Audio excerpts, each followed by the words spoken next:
안녕하세요. 생생법률쇼 이지원입니다.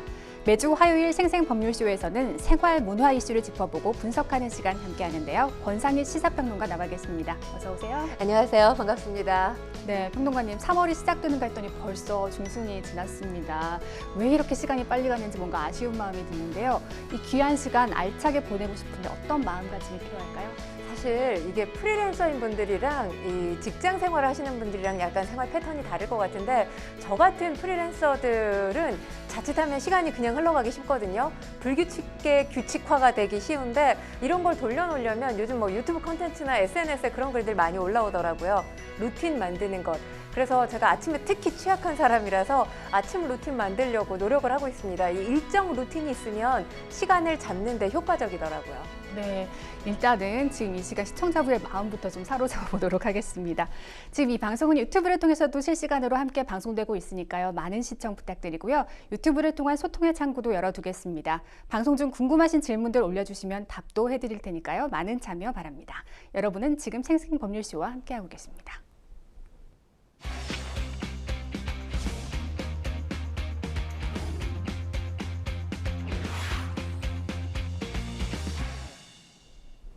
첫 코너는 생생 코멘트입니다. 이 생생 코멘트는 각 분야에서 화제가 되고 있는 인물들과 이슈들을 주제로 그 말을 하게 된 배경과 의미를 다양하게 풀어보는 시간인데요. 매주 화요일은 생활 문화 분야에서 나오는 날렵한 코멘트 분석해 보도록 하겠습니다. 이 첫 번째 생생 코멘트, 누구의 어떤 말인지 볼까요? 용접이 우습나. 누가 용접을 우습게 본다는 걸까요? 네, 바로 민영철 대한용접협회 회장의 말입니다. 정부의 의대 정원 증원 방침에 반발한 의료계에서 의사가 용접을 배우고 있다는 주장이 나온 가운데 이 대한용접협회가 용접을 우습게 생각한다며 비판의 목소리를 냈죠. 네, 그렇습니다. 지난 3일 이면택 대한소아청소년과 의사회장이 SNS에 이런 글을 올렸습니다. 소아과 선생님 중 한 분이 용접을 배우고 있다. 이런 나라에서 더 이상 살기 싫다고 한다. 이런 내용의 글을 올린 적이 있었는데 네. 이걸 두고 민영철 대한용접협회 회장이 의사들 본업을 하지 않고 용접을 하겠다고 하는데 몇 년 동안 의학만 배우던 사람들 용접을 얼마나 알겠나라고 하면서 어디 지나가다 영접공을 볼 때 단순하게 이런 일이 보일지 모르겠지만 다들 노하우와 실력이 쌓인 사람들이 일을 하고 있는 거다. 이렇게 꼬집기도 했습니다. 비하 발언이라고까지는 안 하겠지만 부적절한 발언이고 이런 일이 계속된다면 공개 사과를 요구하는 공문을 띄울 수 있다라는 말까지 덧붙였습니다. 네, 이 민 회장의 인터뷰 내용이 공개된 후에 이면택 대한소아청소년과 의사회장은 같은 날 페이스북에 용접공을 비하하려는 의도가 아니었음을 강조하는 글을 올렸는데요. 평론가님께서 보시기에는 어떠신가요? 이 비하할 의도가 없었다고 해도 말실수가 전혀 없었다고 보기에는 좀 무리가 있지 않나 싶은데요. 오해 가능성은 충분히 있다라는 생각이 듭니다. 근데 일단 그 이후에 이면택 회장이 SNS에 올린 글을 제가 한번 더 소개를 해드릴게요. 의사가 의사 못하겠다고 변호사 하겠다면서 로스쿨 준비한다면 변호사 비하일까요? 아닐까요? 거의 대부분 기자님들은 언론 본분에 충실한데 극히 일부는 저 사람이 일간지 기자인지 또 모 잡지사 기자인지 싶다. 이런 내용을 적었습니다. 일단 그 내용을 보면 소아과 선생님 중 한 분이 용접을 배우고 있다라고 했어요. 그러니까 팩트를 쓴 것 같습니다. 비하의 의도는 없어 보이는데 중요한 건 뭐 용접이나 배우려고 한다라든지 이런 식의 표현을 썼다면 분명한 비하겠죠. 근데 비하는 하지 않았지만 어쨌든 오해 소지는 있는 것이고요. 뭐 면밀히 따져보면 사실 민 회장의 경우 과잉 반응을 보인 게 아닌가라는 생각을 합니다. 근데 또 중요한 건 여기서 이제 본인이 비하할 의도가 없었다라고 해서 변호사 또 로스쿨 언급한 것까지는 괜찮아요. 하지만 중요한 게 그 다음에도 언론 탓을 이면택 회장이 하고 있지 않습니까? 네. 어떻게 보면 이 과잉 반응에 대한 또 다른 비판 대상을 찾아서 비판을 한 것으로 보이는데 이렇게 되면 비판이 끊임없을 수 있어요. 그래서 오해가 있을 가능성에 대해서 유감 표현 정도 했다면 어땠을까라는 아쉬움이 듭니다. 네, 이 정부와 의료계 사이의 갈등 해결될 기미는 전혀 보이지 않고요. 갈등의 골이 점점 더 깊어지고 있습니다. 전국 의대 교수들이 집단 사직을 결정하면서 우리 의료 시스템 한계에 부딪혔다는 우려가 나오고 있습니다. 지금 사실 의사들의 의료 체계 정점이라고 할 수 있는 게 의과대학 교수들이잖아요. 네. 이 교수들마저 투쟁 강도를 지금 높이고 있는 상황인데 어제 서울대 연대 의대 교수들이 비대위를 열어서 25일 사직서를 일괄 제출하기로 했습니다. 그리고 좀 전에 나온 소식인데 부산대 의대 교수협회도 기자회견을 열었어요. 이 교수들 정부가 원점에서 다시 대화를 하지 않는다라고 한다면 대부분의 교수들이 25일부터 사직서 제출을 하겠다. 라고 하면서 지금 목소리를 높였습니다. 일단 2,000명 정원학대 불합리한 이유에 대해서 이야기를 했는데 강의실, 실습실이 부족하다는 거죠. 이게 당장 입시에 이제 적용되는 거 아니겠습니까? 네네. 그러다 보니까 부산대 의대 같은 경우는 125명 규모에 맞게 지금 실습실이라든지 건물이 운용이 되고 있는데 2배 이상 받게 된다면 그 2배에 관련된 교육의 질을 담보할 수 있느냐라는 취지의 목소리를 냈고요. 중요한 건 또 가르치는 사람 숫자가 확보돼야 되잖아요. 교수의 숫자가 적다는 부분에도 목소리를 낸 상태입니다. 사실 이런 의료 공백 사태라고 할 수 있죠. 이 공백 사태가 장기화되면서 더 문제인 건 병원마다 경영난이 심화되고 있어요. 그래서 지역의 한 대학병원 같은 경우는 은행에서 대출을 한 200억 정도 받았다고 네네. 합니다.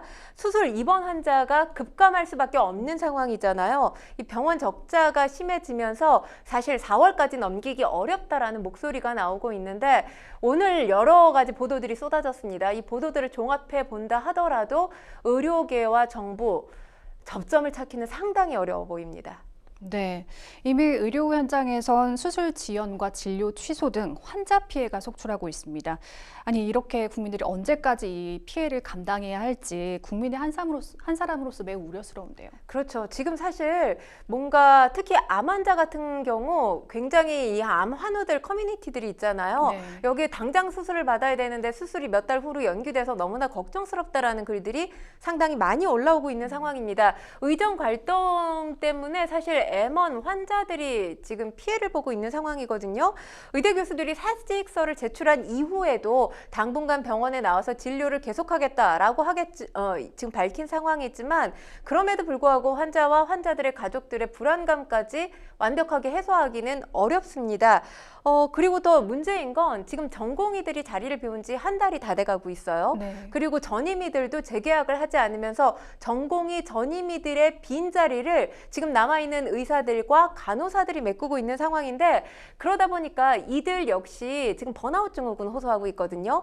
육체적으로 정신적으로 굉장히 한계 상황에 봉착했다라고 하고 있는데 제가 저희가 지금 지지난 시간에도 계속 이 상황을 전해드리고는 있지만 대화의 물꼬를 터야 된다라는 게 각계각층의 목소리였습니다. 근데 오늘 나온 보도들 앞으로 제가 또 말씀을 드리겠지만 그 보도들을 바탕으로 봤을 때 과연 대화가 이루어질 수 있을지 이와 관련해선 지금 현재로선 상당히 미지수로 보입니다. 네, 지난달 여론조사를 보면요. 의대 증원을 찬성하는 국민들의 의견이 76%로 압도적으로 많았었는데요. 여론의 반전이 나타나고 있다고요? 네, 그렇습니다. 한국갤럽에서 지난 12일부터 14일까지 3일 동안 성인 남녀 1,002명을 대상으로 정부안대로 2,000명 정원 확대 추진해야 되느냐 관련 질문을 했어요. 근데 이와 관련해서 긍정 답변을 한 비율이 47%고요.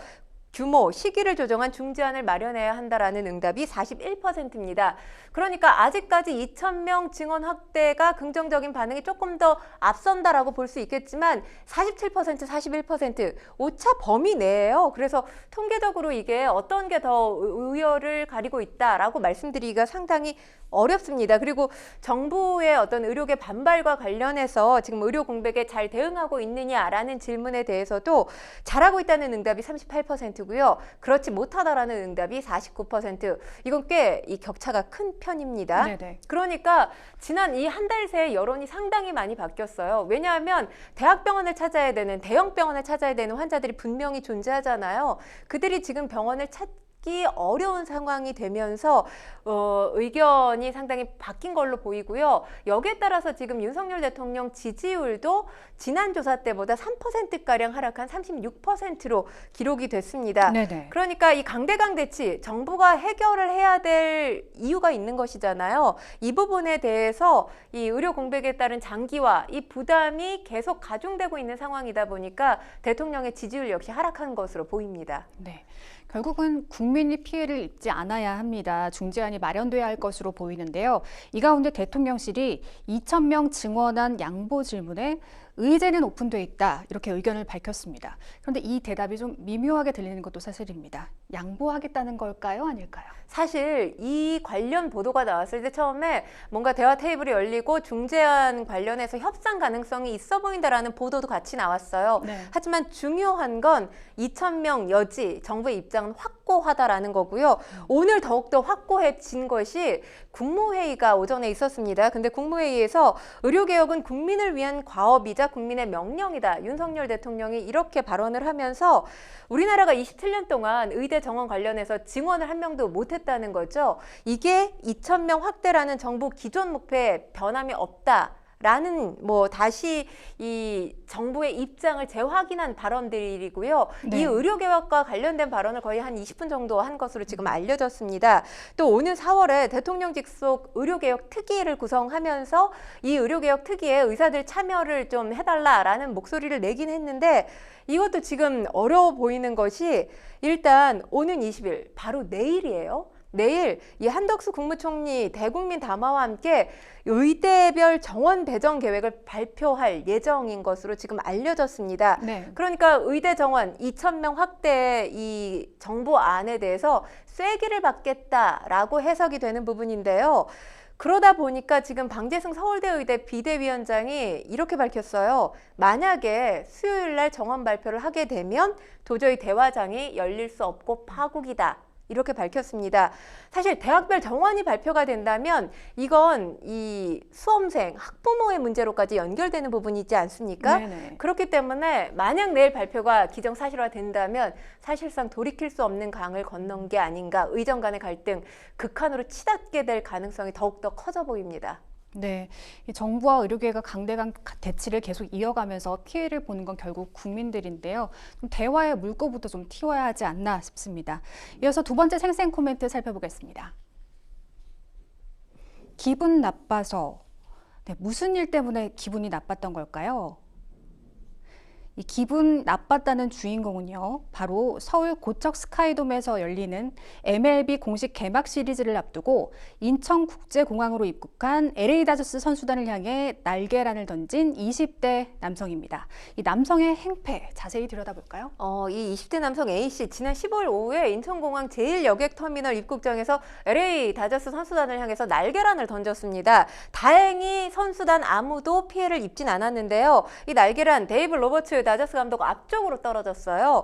경찰은 인근 이 현장에 있는 CCTV 등을 토대로 해서 1시간 30여 분 만에 제1여객터미널 3층 승객 대기용 의자에 앉아있는 A씨를 검거했는데 A씨 이 진술에 따르면 외국인 선수가 오는데 왜 이렇게 난리를 피우냐. 그 자리에 이제 오타니 쇼헤이 선수도 왔잖아요. 그러다 보니까 이 오타니 쇼헤이 선수 팬들 한 500~600명이 와서 환호를 지른 것으로 알고 있습니다.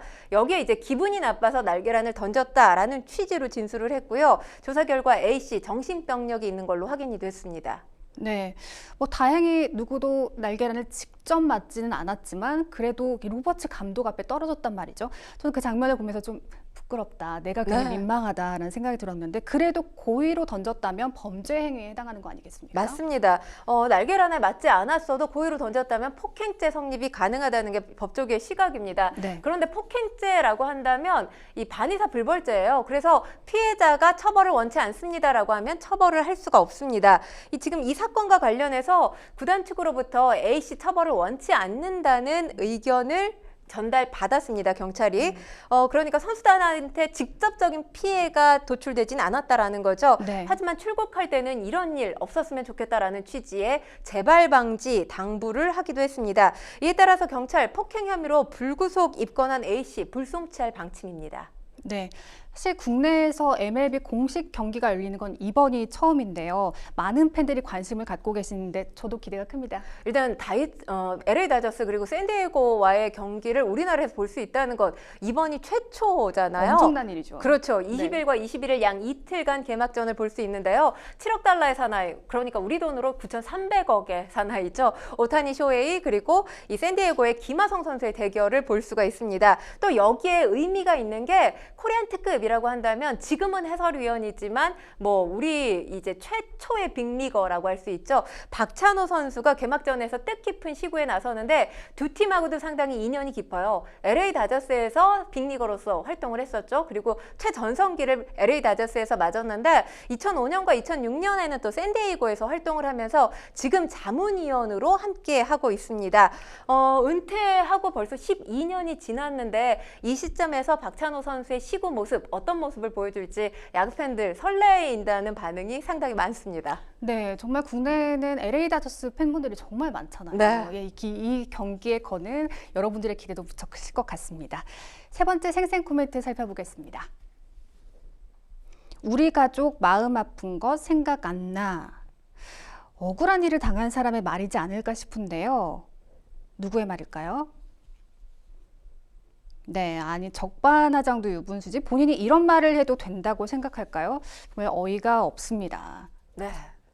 이 국민적 공분이 상당히 큰 사건이고 아직까지 잊을 수가 없는 사건이죠. 네. 이 부산 돌려차기 사건의 가해 남성이 해당 사건을 다룬 이 방송사의 억울함을 표하는 자필 편지를 보낸 것으로 알려졌습니다. 네. 지난 15일 한 지상파 시사 프로그램 이 유튜브 채널에 이 편지가 공개가 됐는데 가해 남성 30대 이 씨로 알려졌잖아요. 이 남성이 담당 PD에게 자필 편지를 보낸 건데 이 관련 내용을 다뤘던 방송, 그러니까 부산 돌려치기 사건을 다뤘던 방송이 지난해 4월 8일에 한 지상파 채널을 통해서 방송이 됐었습니다. 네네. 제작진이 공개한 자필 편지를 보면 진짜 너무하다라는 내용이 담겨져 있는데 그러니까 이 이모 씨가 반성보다 제작진을 비난하는 내용을 담고 있는 거죠. A 씨가 방송을 모두 봤다면서 마음으로 해주니까 내가 우스워 보였나 봅니다 라고 적고 있어요. 그러니까 제작진이 A 씨를 만나러 구치소에 갔다고 합니다. 이 구치소 접견 장소에서 진심을 A 씨가 말했는데 그 진심이 A 씨 입장에서는 받아들여지지 않았다라는 취지로 해석할 수 있는데요. 사실 우리 가족 마음 아픈 거 생각하지 않았느냐, 왜 안 왔냐 이런 취지의 지금 편지를 쓴 거잖아요.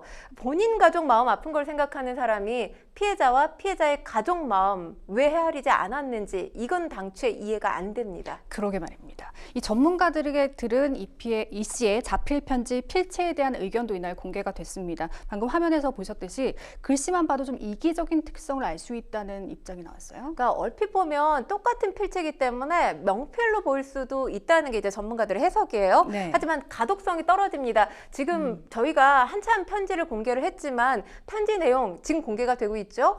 지금 글자 읽기가 상당히 쉽지 않아요.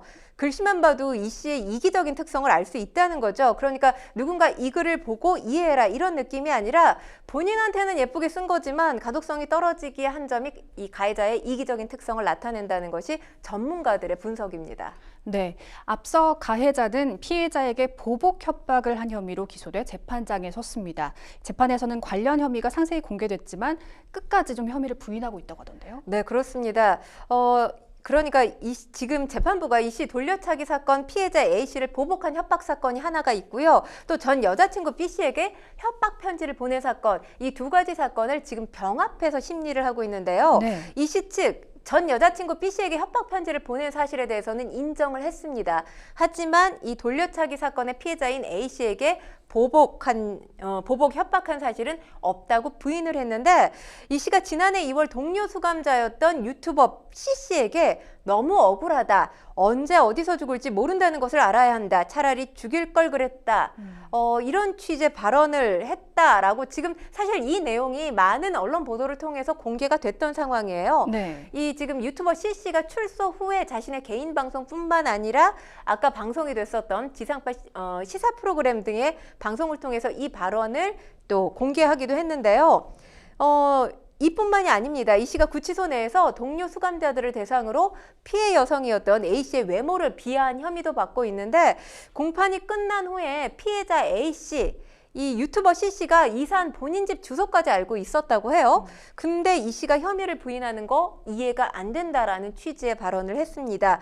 이 씨가 아직까지 아무런 반성을 하지 않은 것 같다라면서 본인 심경을 토로하기도 했습니다. 네, 피해자 입장에서는 출소 후에 보복하겠다는데 얼마나 무섭고 겁이 날까요? 그럼에도 반성 없는 태도, 일명 이 부산 돌려차기 남으로 불리우는 이 씨, 가벼운 솜방망이 처벌로 끝내서는 절대 안 되겠다는 생각이 드는데요. 일단 돌려치기 사건만으로는 지금 대법원에서 징역 20년 확정을 받아서 복역 중에 있는 상황입니다. 네. 그러면 사실 보통 사람들이 생각할 때 중형이구나라고 생각하실 수도 있겠지만 지금 이 보복 협박한 부분과 관련해서는 본인이 부인을 하고 있는 상황이잖아요. 네. 물론 이게 지금 재판 과정이기 때문에 제가 보복 협박을 했다 하지 않았다 단언해서 말씀을 드릴 수는 없습니다. 하지만 이 내용이 만약 사실이라면 피해자와 피해자의 가족들이 어떻게 사회생활을 할 수 있겠습니까? 이게 사실이라면 법적으로 이 법리 적용이 어떻게 적용될지는 알 수 없습니다만 사회적으로 영구 격리를 하는 게 맞지 않을까라는 생각도 해봅니다. 엄중한 처벌이 필요한 것 같습니다. 지금까지 생생 코멘트 만나봤고요. 저희는 뉴스픽스로 다시 돌아오겠습니다. 여러분은 생생법률쇼와 함께하고 계십니다.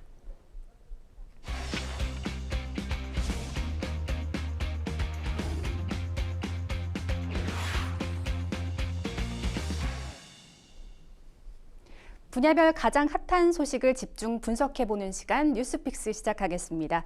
매주 화요일에는 생활 문화 분야 이슈를 짚어보고 있는데요. 오늘 만나볼 첫 번째 주제는 데뷔 10년 차의 저력. 트와이스 빌보드 정상 오르다입니다. 걸그룹 트와이스의 새 미니 앨범 With You가 미국 빌보드 200에 이어 빌보드 세계 차트에서도 1위에 올랐는데요. 데뷔 10년 차의 쾌거를 달성하며 글로벌 팬들을 사로잡고 있는 트와이스의 매력에 대해서 집중 탐구해 보도록 하겠습니다.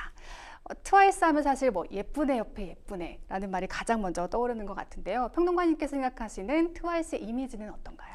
일단 걸그룹 이미지 크게 두 가지로 나눌 수가 있잖아요. 섹시미를 강조하는 노출형 이미지의 걸그룹이 있냐 하면 또 걸크러쉬 유형인 또 걸그룹들이 있죠. 네. 그런데 트와이스 예쁘네 옆에 예쁘네 라고 말씀을 하셨다시피 이런 유형을 벗어났습니다. 귀엽고 또 예쁜 이미지로 친근하게 다가가고 있어요. 그래서 그 친근한 이미지가 아무래도 보다 많은 팬덤을 형성시키고 있는 게 아닌가라는 생각을 합니다. 트와이스 하면 대표곡들이 정말 많은데 이번에 나오는 원스파크나 네. 유개미도 참 좋더라고요. 평론가님은 어떤 곡 좋아하세요? 저는 아무래도 힘을 내게 해주는 치얼업 가장 좋아합니다. 네, 자, 트와이스가 데뷔 후 빌보드 200에서 1위를 차지한 것은 이번이 처음이라고 합니다. 이 K-팝 그룹으로는 8번째 기록이라고요? 사실 빌보드에 진입하는 것만 해도 과거에는 대단한 일이라고 하지 않았습니까? 네. 그런데 1위를 차지한 게 벌써 8번째라고 하니까 참 감개무량하다라는 생각이 듭니다. BTS, 슈퍼엠, 스트레이트 키즈, 또 블랙핑크, 투마로우 바이 투게더, 뉴진스, 에이티즈에 이어서 8번째 빌보드 차트 200 순위 1위를 달성한 거고요. 네. 걸그룹으로는 블랙핑크 그리고 뉴진스 다음으로 3번째입니다. 일단 이렇게 1위를 기록하게 된 결정적인 이유가 있는데요. 이번 차트 집계 기간에 음반 판매량 9만 5천 장을 기록을 했다고 해요. 이 음반 판매량이 1위를 달성하는데 주요했다라는 보도가 이어지고 있고요. 또 빌보드, 위드유스 대부분이 한국어로 돼 있다 이렇게 평가를 하고 있습니다. 1위를 기록한 역대 24번째이자 올해 첫 번째 비영어 앨범이다 이렇게 빌보드가 강조를 하고 있습니다. 지금 트와이스 하면 2015년에 데뷔를 했잖아요. TT라든지 치얼업이라든지 상당히 여러 인기곡들을 다수 배출하면서 우리나라에는 이제 입지가 확실해졌죠. K-팝 대세 걸그룹이 됐는데 이제 미국 시장까지 완벽하게 정복하는 데 성공하면서 이 마의 7년 넘기면서 또 새로운 도전을 많은 팬들 앞에 보여줄 가능성이 커졌습니다. 네, 이 위드유스에 실린 트랙이 대부분 한국어라고 말씀해 주셨는데 저도 어깨가 참 으쓱해지는데요. 일단 사실 중요한 게 과거 하면 우리 가요가 K-팝이 될 수 없었던 이유 중에 하나가 한국어 때문이었거든요. 네. 우리말의 뉘앙스가 특히나 세계 공통어를 우리가 영어라고 하지 않습니까? 이 영어권 국가들한테 가닿지 않는다라는 거였어요. 그런데 방탄소년단이 세계적인 팬덤을 형성하면서 엄청난 인기를 구가하고 그 이후에 지금 보이그룹, 걸그룹들 계속해서 빌보드에 이름을 내지 않습니까? 그런 상황에서 이제 K-팝이 일반화됐죠. 전 세계적으로. 그러다 네. 보니까 세계 유수 대학들마다 한국어 강좌가 개설이 됐고 한국어 강좌를 즐기는 학생들이 상당히 많아졌어요. 그러니까 한국어 하면 언어 장벽의 하나라고 생각을 했는데 이 언어 장벽이 이 K-팝 문화로 인해서 완벽하게 깨졌다라고 볼 수 있겠습니다. 네, 트와이스의 성공 사례는 기존 K-팝 그룹의 행보와는 조금 차별화된 측면도 갖고 있습니다.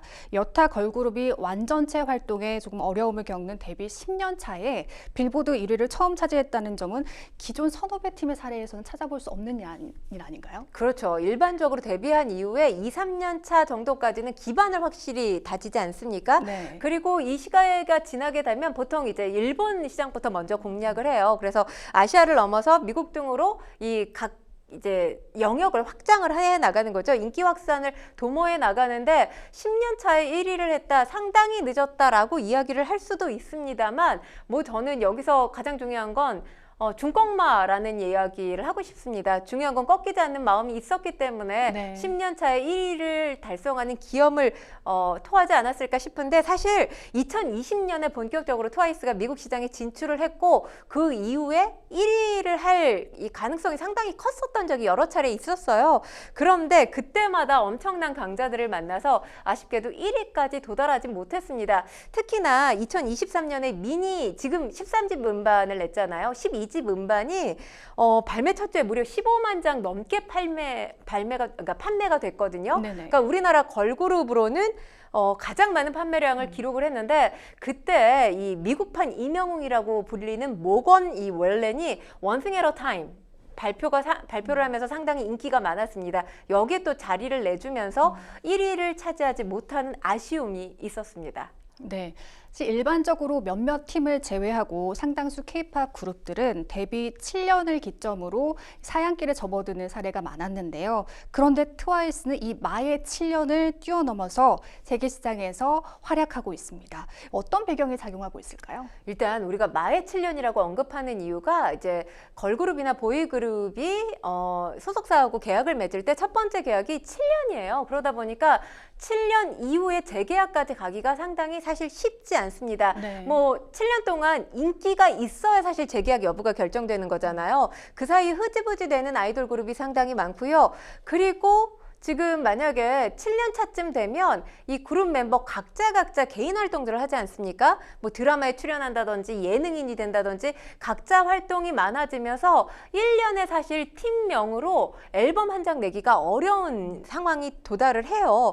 그러다 보니까 7년이 지나게 되면 각자 다른 소속사를 만나서 그러니까 개인 활동을 보다 더 크게 확장시키는 경우가 일반화됐다라고 볼 수도 있습니다. 그리고 또 그 멤버들 가운데서 1인 기획사 차리는 경우도 많잖아요. 근데 이렇게 마의 7년을 넘어서 10년까지 이 예쁜 모습을 보여주고 있는 가장 큰 이유라고 한다면 이들의 결속력을 이유로 들 수 있습니다. 네. 멤버 간에 불화가 없고요. 사이가 상당히 좋은 걸로 알려져 있어요. 이것도 사실 마의 7년을 넘지 못하는 이유 중에 하나죠. 멤버들 간에 불화가 있었기 때문에 저희는 팀이 해체됐어요. 나중에 그런 얘기들을 많이 듣게 되잖아요. 끈끈한 결속력이 새로운 전성기를 마련하는 가장 직접적인 이유가 되지 않았나라는 생각을 해봅니다. 왜 그 유명한 영상이 있잖아요. 좀 건강 문제로 아파하고 있는 멤버의 손을 꼭 잡아주는데 네. 그 눈빛이 너무 따뜻하더라고요. 그렇죠. 네. 그런 모습들, 그러니까 그 모습들 중에 또 하나는 사실 개인 활동 얘기를 안 할 수가 없는 게, 멤버들 간에 누구 하나가 개인 활동에서 굉장히 뭔가 혁혁한 성과를 거두게 되면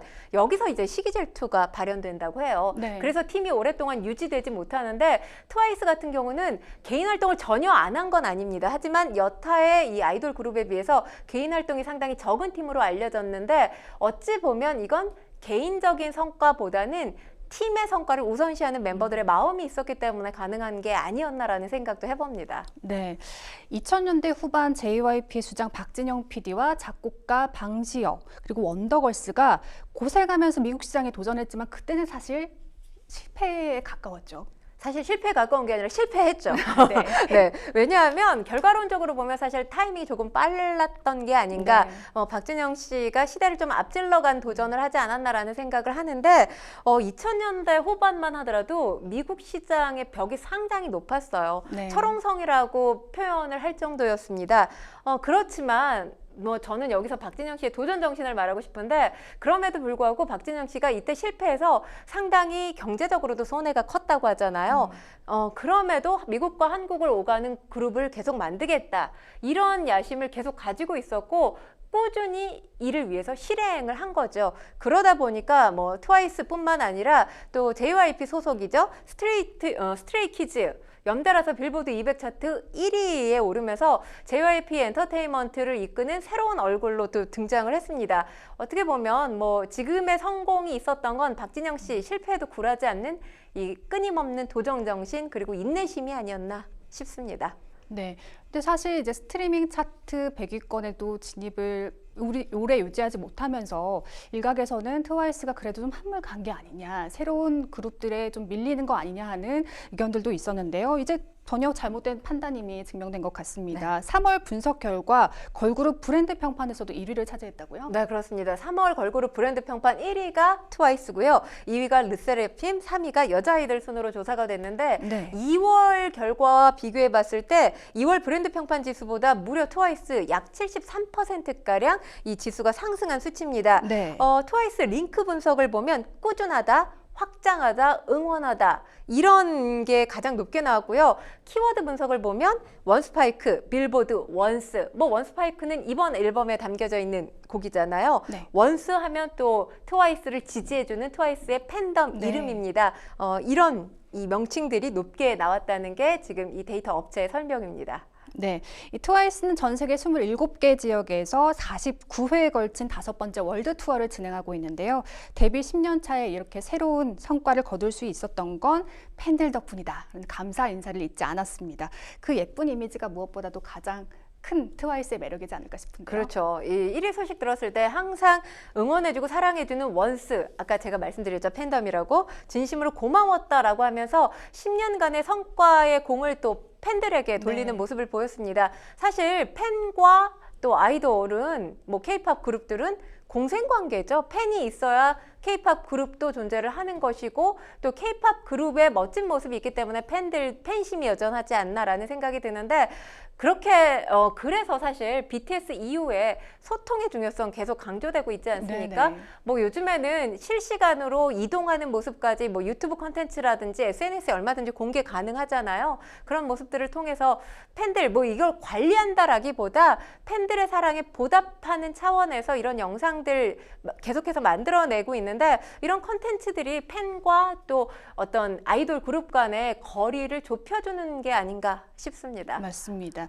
승승장구하고 있는 다른 그룹들도 좀 살펴볼게요. 걸그룹 뉴진스의 글로벌 인기도 대단합니다. 이 뉴진스가 미국 LA 유튜브 시어터에서 열린 2024 빌보드 이민인 뮤직 어워즈에서 K-팝 가수 최초로 올해의 그룹상을 받았다는 소식도 전해졌죠. 네, 빌보드 위민인 뮤직 어워즈 하면 2007년부터 시작된 시상식인데요. 네. 한 해 음악계 산업에 영향을 크게 끼친 뭐 여성 아티스트라든지 창작자, 프로듀서, 경영진을 뽑습니다. 시상자로 나선 미국 컨트리 가수 레이니 윌슨이 사실 K-팝 하면 남성 보이그룹이 언제 떠오르잖아요. 네. 이런 시장에서 걸그룹의 새로운 물결을 이끌었다면서 뉴진스를 소개했는데 뉴진스 여기에 이 시상식에 참여하게 돼서 정말 믿기지 않는다라는 소감을 발표하기도 했습니다.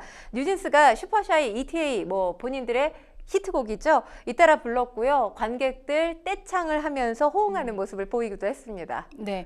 이 BTS 정국과 지민의 글로벌 인기는 뭐 당연하죠. 미국 빌보드와 음원 차트에서 장기 흥행을 이어가고 있다고 하는데 이 두 사람을 제외한 멤버들이 모두 군대를 간 상황에서도 그 인기가 이어지고 있어요. 사실 방탄소년단, 그러니까 BTS 멤버 진이 입대했던 게 2022년 12월이에요. 그래서 이들의 완전체를 볼 수 있는 게 2025년이다라는 보도가 쏟아졌을 때 이 3년 이상의 기간을 어떻게 기다리며 국가적인 손해가 얼마며 그러니까 군대에 가느냐 마느냐 이 갑론을박이 심하지 않았습니까? 네. 근데 그럼에도 불구하고 이 멤버들이 팬들의 허전함을 전혀 느낄 수 없는 콘텐츠들을 사전에 미리 만들어놨다고 해요. 그러니까 네. 곡이 계속 발표되는 것도 그렇고 또 이 외에도 지금 이 관련 프로젝트들, 다큐멘터리, 또 콘서트, 실황 영화 계속해서 지금 개봉될 예정이거든요. 이게 아미를 넘어서 또 우리나라의 대표 이 K-팝 그룹이잖아요. 그러니까 세계인들의 어떤 기다림에 대해서 이 갈증을 느끼지 않을 수 있도록 이미 여러 가지 준비들을 해놓고 군대를 순차적으로 갔는데 네. 중요한 건 2025년이 바로 내년이잖아요. 벌써요. 먼저 군대를 간 진, 네. 이 맏형 진 6월이면 올 6월이면 전역을 합니다. 그렇기 때문에 이제 기다릴 시간 얼마 남지 않았고요. 이 기다리는 동안 전혀 아마 팬들은 군백기라는 걸 느끼지 못하셨을 거예요. 그래서 군백기 없이 이들의 완전체 내년이면 보게 됩니다. 네, 이 꺼지지 않는 K-팝의 인기 언제까지 지속될 거라고 보십니까? 이걸 제가 특정 시점으로 딱 못 박아서 말씀드릴 수는 없는데 지금 뭐 트와이스 사례라든지 BTS 사례 말씀을 드리면서 공통점 언뜻 느끼신 분들도 계실 거예요. 일단 멤버들 간의 팀워크가 좋다는 겁니다. 그리고 이를 기반할 시스템이 탄탄하게 구축돼 있다는 거예요. 네. 그러니까 멤버들 간의 불화가 없고 이들 제작사, 소속사와의 케미가 좋다면 저는 사실 뭐 그 어린 시절에 사실 이 아이돌 그룹 멤버들을 발탁을 하잖아요. 그래서 장기적인 이 트레이닝을 시키면서 완벽하게 준비된 모습으로 무대에 내놓지 않습니까? 소속사들이. 네네. 이 매뉴얼은 이미 우리나라에서 공고해졌다라고 생각을 해요. 근데 소속사 간의 관계라든지 멤버들 간의 관계는 변수가 상당히 많지 않습니까? 네. 이 부분에 대한 변수만 없다면 장수돌이 얼마든지 나올 수 있다고 생각하고요. 장수돌이 계속해서 나온다면 우리 K-팝 시장의 저력을 보여줄 수 있는 기회, 기간도 늘어나지 않을까 싶습니다. 네, 뉴스픽스 두 번째 주제 살펴보도록 하겠습니다. 돌아온 수사반장 1958 기대되는 이유는입니다. 최고 시청률 70%, 1971년부터 18년간 이어진 880회분 방송, 이 기록적인 인기를 자랑했던 드라마 수사반장의 역사가 프리퀄 수사반장 1958에서 새롭게 재해석되는데요. 어떤 이야기를 담고 시청자를 사로잡을지 이야기를 나눠보도록 하겠습니다. 2024년 4월 19일 수사반장 1958의 방영이 예고됐습니다. 이 시청자분들을 위해서 대략적인 줄거리 소개해 주실까요? 일단 수사반장 1958은 1989년에 수사반장이 종영을 했습니다. 이때 나왔던 등장했던 인물을 같은 인물을 주인공으로 삼아서 10년 이상 앞선 시절의 이야기를 담고 있는데요. 박영한 형사, 그러니까 최불암 씨가 주인공을 맡았던 캐릭터를 이재훈 씨가 맡게 됩니다. 이 박영한 형사가 서울에 부임한 1958년을 배경으로 시작되고요. 야만의 시대, 소도둑 검거 전문 박영한 형사가 개성 넘치는 동료 3인방과 함께 한 팀으로 묶여서 이 부패 권력의 비상식을 상식으로 깨부수면서 민중을 위한 형사로 거듭난다는 내용을 담고 있습니다. 네, 배우 이재훈 씨가 젊은 시절에 최불암을 연기하게 되는데요. 어떻게 연기할지가 참 궁금해집니다.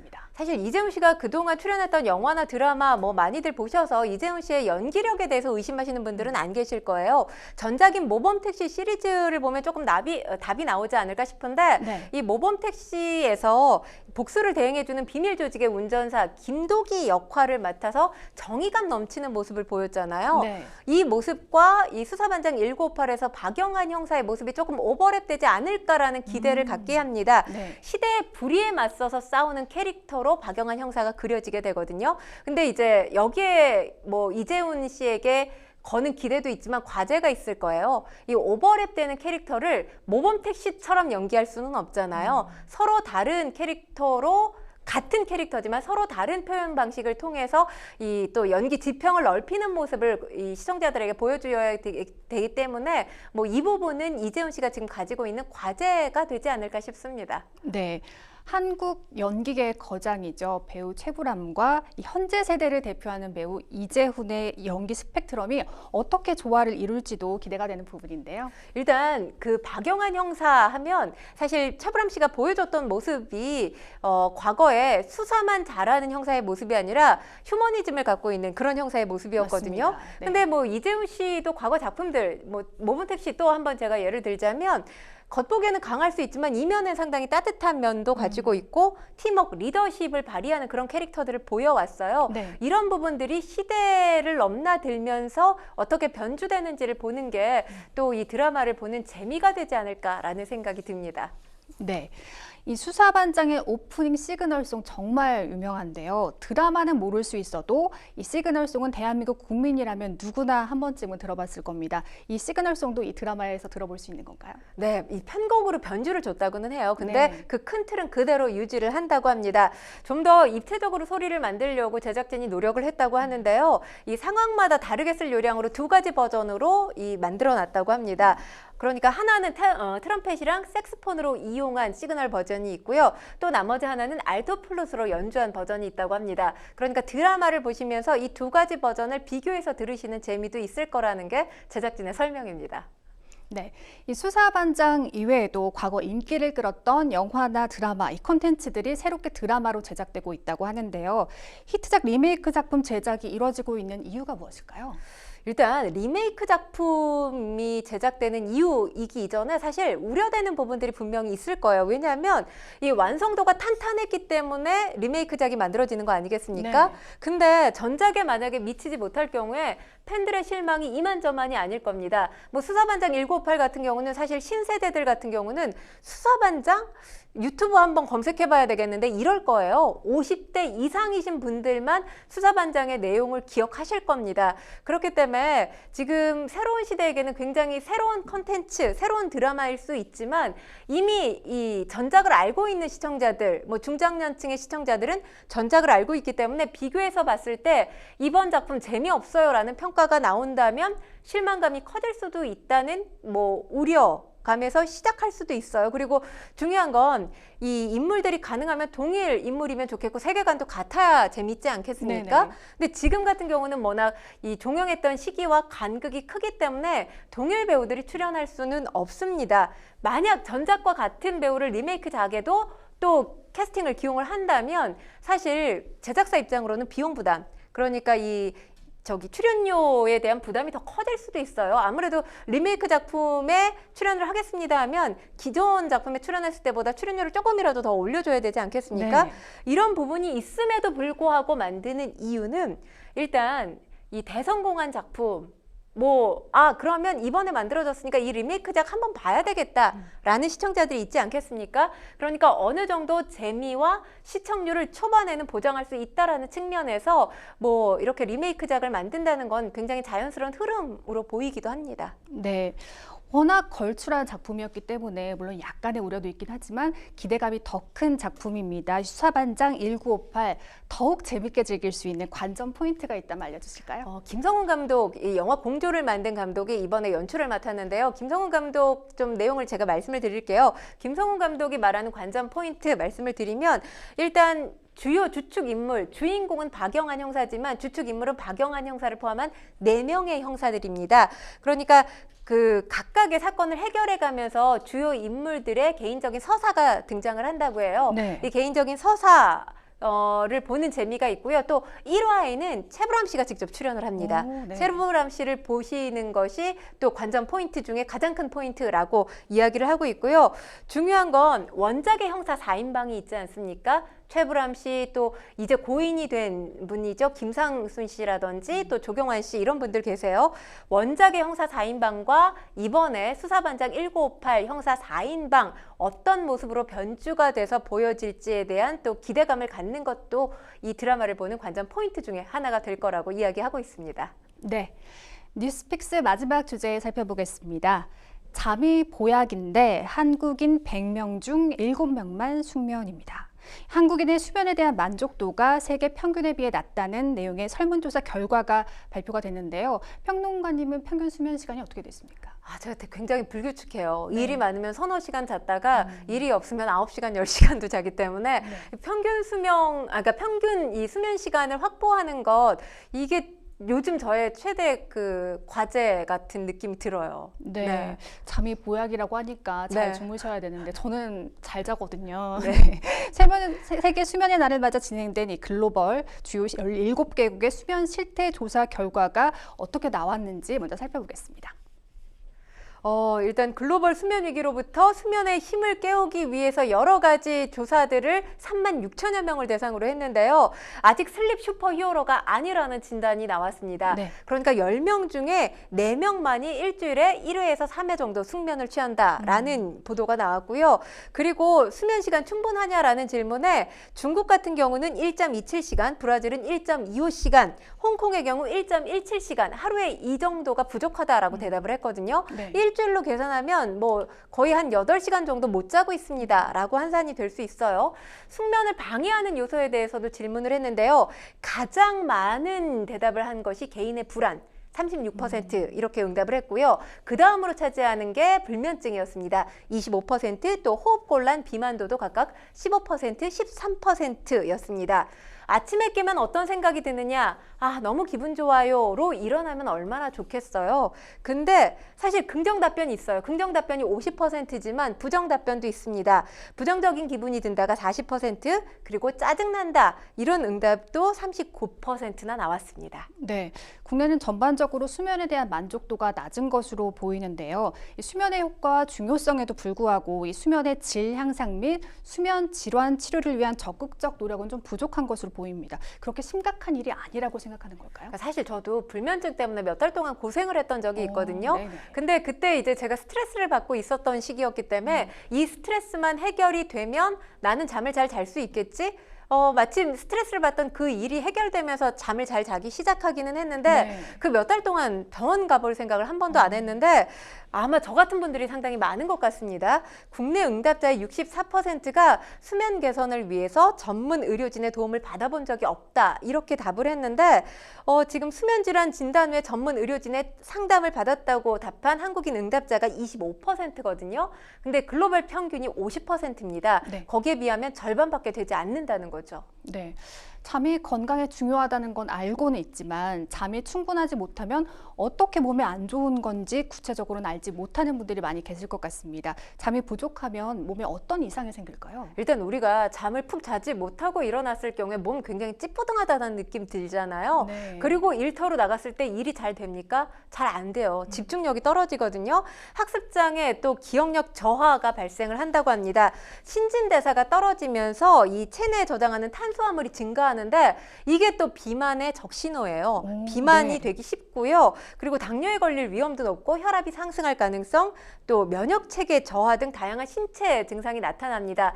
근데 그렇다면 잠을 충분히 많이 자면 이 문제가 해결되겠네요? 라고 생각하실 텐데 그건 또 아니에요. 오히려 수면 시간이 필요 이상으로 늘 경우에도 우리 몸에 문제가 생길 가능성 배제할 수 없습니다. 네네. 일단 당뇨나 심내혈관 질환 발생할 가능성이 있고요. 잠을 많이 자면 아무래도 신체 활동을 할 수 있는 시간이 그만큼 줄어들잖아요. 그래서 엔돌핀 호르몬이 감소될 가능성이 있기 때문에 기분 나빠진다고 합니다. 우울감에 빠질 가능성도 커진다고 합니다. 네, 그렇다면 적정 수면 시간이 더 중요할 것 같은데요. 뭐 잠은 무덤에서 실컷 자면 된다. 잠을 자는 시간이 아깝다고 생각하시는 분도 계신데 최소 이만큼을 채워야 한다는 수면 시간이 있을까요? 그러니까 개인에 따라서 사실 이게 뭐 체질에 따라 나는 많이 자야 돼 아니면 나는 조금 자도 굉장히 몸이 개운해 이런 분들이 있기 때문에 개인별로 좀 다르긴 하겠지만 대한수면학회가 지금 권고하고 있는 수면 시간이 하루에 6시간에서 8시간이 적당하다라고 이야기를 하고 있습니다. 네네. 중요한 건 수면의 양 뿐만이 아니라 수면의 질이 또 특히 중요하죠. 네. 질 좋은 수면을 위해서는 매일 일정 시간에 잠자리에 드는 게 가장 중요하고요. 그리고 잠자리 환경 쾌적하게 하는 것도 중요합니다. 또 수면 시간이 부족하다고 생각할 경우에 낮잠 자는 게 참 효과가 있다고 해요. 15분에서 30분 정도 이 낮에 눈을 붙이는 이 낮잠도 중요하고요. 만약에 잠자리에 들었는데 자다 깨다 반복하잖아요. 이럴 경우에는 우리가 또 이 수면제로 쓰는 것이 있죠. 책이 있지 않겠습니까? 네. 두껍고 재미없는 내용의 책을 읽다 보면 한 페이지 넘기기 전에 스르륵 잠이 올 수도 있습니다. 네, 흔히 잠들기 힘든 증상만 불면증이라고 생각하기 쉬운데요. 지나치게 일찍 잠에서 깨거나 밤에 수면 시간이 부족해서 낮에 지나치게 졸리거나 피곤한 것도 불면증의 증상이라고요. 네, 그렇습니다. 이 대표적인 수면 장애가 바로 불면증인데요. 이 질환, 잠들기 어렵거나 자다 깨다 반복하는 증상들 나타나는 것을 이제 불면증이라고 합니다. 중요한 건 제대로 숙면 취하지 못하면 아까도 말씀드렸지만 집중력도 저하되고요. 또 기억력 감퇴가 되기 때문에 일을 할 때 실수를 자주 반복할 수 있죠. 만약에 3주 이상 잠을 제대로 못 자는 증상이 계속 발현이 된다면 신경과 의사하고 상담하는 게 가장 중요하다고 하고요. 수면 무호흡증 같은 경우도 치료가 반드시 필요하다고 합니다. 또 기면증 같은 경우에 운전할 때 무조건 졸릴 수도 있다고 해요. 이런 네. 사람들은 서 있는 경우, 대화하는 경우에도 조는 경우가 있다고 하는데 이때도 반드시 병원을 찾아서 적당한 치료 상담 받아야 된다고 합니다. 네, 마지막으로 수면에 도움을 줄 수 있는 평론가님만의 팁을 전해주시죠. 일단 저는 집에 있을 때 낮에는 조금 차가운 기운, 차가운 공기가 돌게 있는데 밤 되면 잠자리 들기 전에는 좀 집안의 온도를 올리는 편이거든요. 네. 따뜻한 온도가 숙면 취하는데 좋고요. 그리고 요즘에 스마트폰 끼고 살지 않습니까?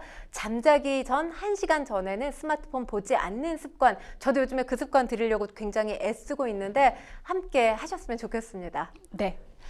생생법률쇼 어느덧 마칠 시간입니다. 오늘 함께해 주신 권상희 평론가님 고맙습니다. 고맙습니다.